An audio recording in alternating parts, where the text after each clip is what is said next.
Hi students, today we'll have a look at these four equations, all of which have the same roots except for their signs. That is, the roots are the same. Plus, there are other similarities amongst these four equations, namely, the quadratic term is the same for all four of them, that is, it's just x square. And as far as the constant term is concerned, the absolute value is the same. It is 24.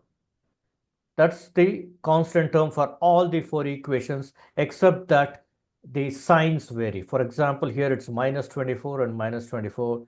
Here it's plus 24 and plus 24. Now, we will try to solve these four equations and in the process study them. Now, let's look at this first equation, top left-hand corner. Clearly, the pair of numbers are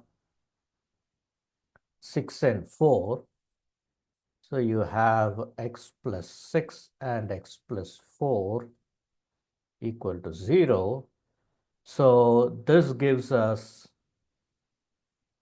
the roots would be minus 6 and minus 4. Okay, so I hope that is clear.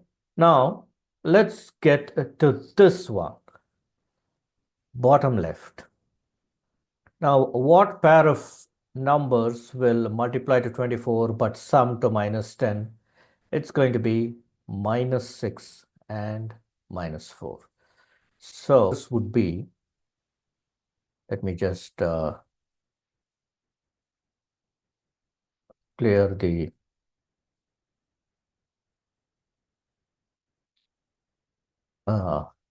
marks. So x minus 6 and x minus 4 equal to 0 are the factors, and therefore the roots are going to be 6 and 4. The roots are 6 and 4. So we see that whenever the constant term is positive and the coefficient is positive, then both the roots are negative.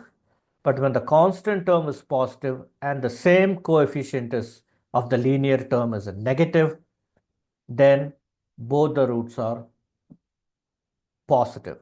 Okay, so if with a positive coefficient for the linear term, it is minus 6 and minus 4.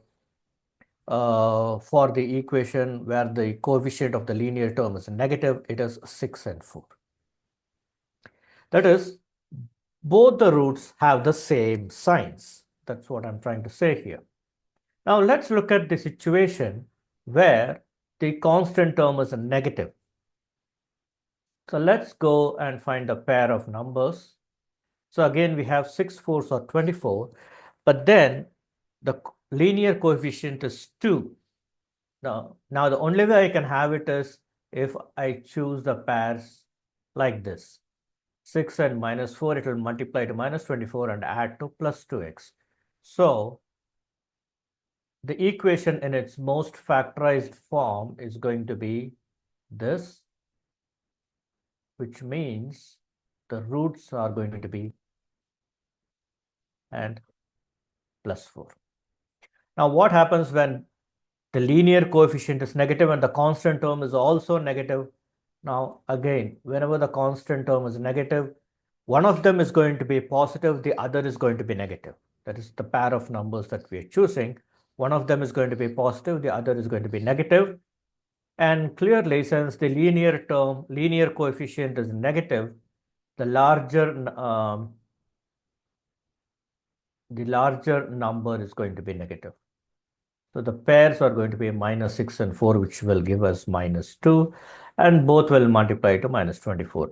So the equation in its factorized form is going to be x minus 6 and x plus 4 equal to 0. So this means the roots are 6 and minus 4. So I hope now you understand the properties of the equations and how the roots are related to the signs of the constant terms and also the linear coefficient. When the constant term is positive, both the roots are either positive or negative. That is, the signs are the same for the roots. When the constant term is a negative, then one of the roots will be positive and another will be negative, and which is positive and which is negative will depend upon the sign of the linear coefficient. When the linear coefficient is negative, then the smaller root will be negative. When the linear coefficient is positive, then the larger root will be negative. Again, in the case of the two equations on the left-hand side, we can say that when the linear coefficient is positive, both roots are negative, and when the linear coefficient is negative, both roots are positive. I hope this gives you a general idea of quadratic equations and how the signs of the roots are related to the signs of the constant term and the linear coefficient. Thank you very much.